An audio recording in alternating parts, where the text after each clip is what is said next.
আসসালামু আলাইকুম। কিছুদিন আগে গিয়েছিলাম ঝিনাইদহ। যাওয়ার পরে স্টেট পাশে গাড়ি দেখে আমি ভিডিও করে নিলাম। তারপরে আমি সিএনজি নিলাম। সিএনজিতে অনেক গ্রামের ভিতরে আমি চলে গেলাম। অনেক কষ্ট হলেও কিন্তু আমাকে ভালো লাগছে। ফ্যানগুলো আমি নিজেই নিয়ে গিয়েছি এবং নিজেই গিয়ে আমি ফিটিং করে থাকি মাঝে মাঝে।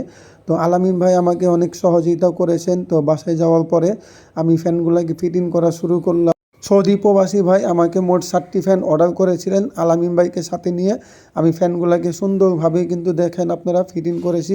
একটু পরে আমি ওপরে ফিটিং করব।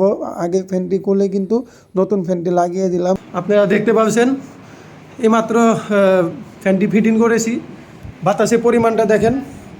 এখানে বাতাস, এখানে এই পর্যন্ত বাতাস এসে বসে কিন্তু হ্যাঁ, এই যে দেখেন বাতাস, মাশাআল্লাহ দেখেন পুরা রুমই কিন্তু আপনার বাতাস ছড়াচ্ছে। আলামিন ভাই বাতাস কেমন?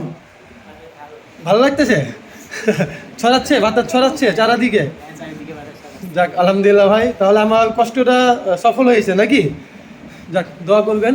অনেকে আমাকে বলে জামিল ভাই আপনি যে কাজটা করেন খুব ভালো একটি নেটওয়ার্কিং তৈরি হয়, আপনার পরিচিত বাড়ে, আপনি বিভিন্ন জেলাতে গিয়ে নিজেই ডেলিভারি করে দিয়ে আসেন, মাঝে মাঝে ফিটিংও করে দিয়ে আসি। এই কাজটা কিন্তু আমি অনেক ভালোবাসি এবং পছন্দ করি। তো আরেকটি ফ্যান আমি ফিটিং করে নিলাম, আপনারা দেখতে পাচ্ছেন। তো আপনাদেরকে আরও কিছু কথা বলবো। আমি অর্ডার করেছেন মোট 7টি ফ্যান। তো 4টি ফ্যান আমি ফিটিং করেছি। তো আলামিন ভাই এই ফ্যানগুলো যে ফিটিং করেছি বাতাস কেমন? মানে আগে থেকে কম না বেশি? আগে থেকে বেশি। আগে থেকে বেশি, হ্যাঁ মাশাআল্লাহ। এবং 5 ব্লেডগুলো ফিটিং করবো আমরা। তো আপনাদেরকে আমরা সরাসরি দেখাতে চাই। বন্ধুরা একটা একটা করে কিন্তু আমি সবগুলা ফ্যান ফিটিং করে নিলাম। আপনারা অর্ডার করতে চাইলে ইনবক্স করিবেন।